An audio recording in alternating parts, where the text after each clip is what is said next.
Okay, here we go. Welcome to the film family. And with the release of Spider-Man Far From Home, today we're going to rank... Okay, you might have to... I'm about to kick this computer. Okay. Hold on. Give me one more time. I love the first two Rambos. I haven't seen 3 or 4. I don't really remember them. Mm-hmm. And I wish I didn't see this one, to be honest. Like, this was just not... This was not Stallone's best. And check this out. It's pretty hot in here. Yeah. It's very hot in here. It's like we're cooking meth. Nice. Here we go. One thing that I didn't get is like the T-800 zombie that they were kept referring to, like the Terminator or whatever. Mm-hmm. It could take like 18 bullets to the fucking chest. All right, wait. I'm sorry about that. I'm so used to it, but it could take a lot of shots to the body, but yet they were able to fight it with their bare hands. Yeah. I really like the one in high school. Like, we were actually laughing when he was in the locker and he just sees Pennywise and he's like, "Hello, fat boy," or whatever. Kiss me, fat boy. Yeah. That was pretty funny. And my favorite was by far the one with Beverly. And I didn't know if like I was gonna like it because they showed it in the trailer. Yeah, they showed a lot. Oh my god, blew my mind. Was not anywhere near what I thought it was gonna be when she came out, titties out, and like running around. That was crazy. And like when she was doing the dance move, like popping it, and it just comes I out love like that. Yeah, that was funny. We're gonna review Justice League one day. It's like we need people, to. if you like Justice League, we're gonna show you why you shouldn't like it. And Hugh Grant was actually my favorite performance. Is there an earthquake or something? Oh my god! Sit down. There goes one of our. Who was it? It was the Matrix. Yeah, should we continue? Moving forward, Hugh Grant. Yeah, I thought Hugh Grant was actually really good in this movie. He was probably my favorite performance. He was so entertaining. He said some stuff that...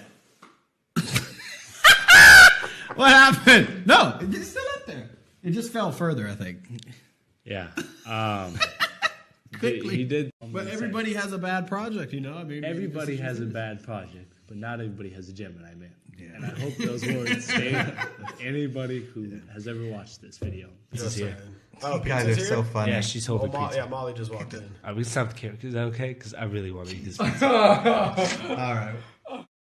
Basically, I also want to know, like, we'll get back to Hulk. Yeah. But I think we should say if we like the movie first. Like, what Loved it. This is what I've been really waiting to talk about for a long time. And I don't know how to say it properly, but there was a scene in which Ma grabs the guy's Part. Yes, his no part. And I wasn't expecting them to show even a part of it, you know? But I feel like they wasted that because she had been planning this revenge for so long and she had the knife like right next to it. I was expecting something kind of gory. But like for my kid, they're gonna think it's, I don't know, like a 7 or 8 out of 10. Me personally, I would never watch this movie again. I'll give it. I'll never watch it again out of 10. I've been seeing some things online that people are saying Godzilla and Dark Phoenix are better than the good movies this year, like Us and Avengers. That hurts my feelings, guys. It really does. I feel like they try to do too many. I don't know what they're called. I should, but you know where they go the where they like they make their no where they make their voice go like that. Oh, vibrato. Like, yeah. When they try to do the vibrato, and I feel like they overdo it. Like they're like, can you feel the? It's like, all right, too much. Yeah, no, I'm going to give this movie a 10 out of 10. I agree. I firmly believe that. I definitely would give it an 11 out of 10. That's how much I don't give it. I don't even know that you can do that, but I would make the exception. There's no rules here. The first Disney Star Wars came out. They showed Kylo Ren with his dope like cross lightsaber. I was like, who's that guy? And then now, who's this girl? Is it Asajj Ventress? Is it somebody else? You know what I mean? That's Rey. With the double, that was she had the double red lightsabers. Jesus, I mean, what is even happening? You got me, Disney. I don't know. You got me. I'm confused. But alrighty, fellas, good luck with this. All right, I'll good see luck. you guys next week. May the force be with you.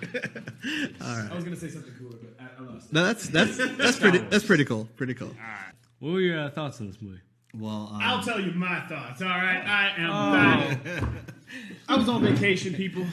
I'm not dead, nor in the hospital, but I'm ready to talk about stupid. Yes, so what were you guys' thoughts? Yes. Well, why don't we start with you then, since you've been recently back? I just saw Stuber. And this is the one, I did go to Grandma. And I go, Grandma, what's the deal with cats? She's like, you didn't like it either, did you? And I go, no. And she's like, yeah, I didn't like that movie or that play. I wish Arnold would come back and do Mr. Freeze. Yeah, the governor. Anyway, I'm just gonna ignore that.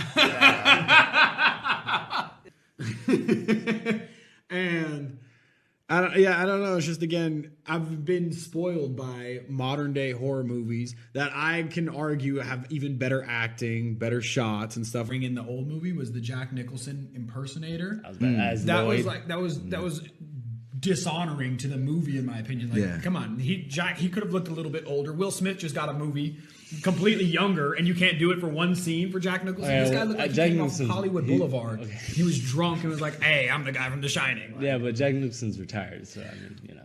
But come on, you can come out for like this was your movie. You know what I mean? Like everybody knows here's John. But I feel like one of the things that really bothered me is that they realized that get on my way.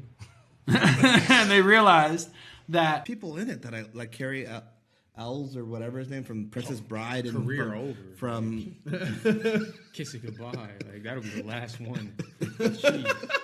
I love that guy too. I actually had to ask myself, where's Baby Yoda? You know, like I forgot. Did he get kidnapped? What happened? Obviously, he's in the ship. It's okay. It's fine. He's a little cutie. They dropped him, though. I know. What? That was so messed up. It's about cars, so I love this movie. Already very biased, okay? And I was actually a little offended because when I was talking to my girlfriend about it, she's like, is it about family? And I'm like, what are you talking about? And she's like, is it Fast and Furious? And I said, oh my God, you're just offended me. And I love the Fast and Furious movies. Like, it's not. No, I actually think that might be a stigma nowadays because of how in every Fast and Furious movie, there's two things you always hear. One last ride, even though there's more. And then you'll hear him be like, it's all about family. You never leave family. Like, you guys aren't related. Like, what are you doing? Who wrote this? And at the end, the way the credits come up at the end is just so lazy. It's and the perfect ending for they this put movie. the person who directed it and who wrote it, like, this is the culprit of who put this garbage before your face. And they hold it for a long time. It was... I didn't want to see this movie, to be honest, but... Which one is Rise of the Machines was dope. Which one's that? That was the third one with the girl. Yeah. Like 01 or I think something. I think you should watch that movie again. I really think you should watch I liked it, bro. If you're out there and you like the movie, which I know there's a lot of people that did, please tell us why you liked it, because we're missing something. And just know that we will be talking about you in private. I'm not missing anything from this movie. You liked it? It's like I'd probably give it like a 6.7 out of 10. So that's barely passing. That's a barely like it. Okay. No, because that's almost that would round to a 7, and a 7 is a good. He's getting mad. No, I give it a 6.7 because a 7. A 7 is better. 6.7 implies that it's close to 7, but it's not good enough for a 7. I'm trying to. You know what? I changed my review. 2 out of 10. 2 out of 10. Yeah, I mean, I'd probably give this movie an 8 out of 10. that's exactly what I would do. That was a solid 8. number. Solid 8. Really Finally agree, guys. All right. Yeah. Woo! I think this is the first review where we all got the same score. Yeah. Subscribe. Well, see you next time.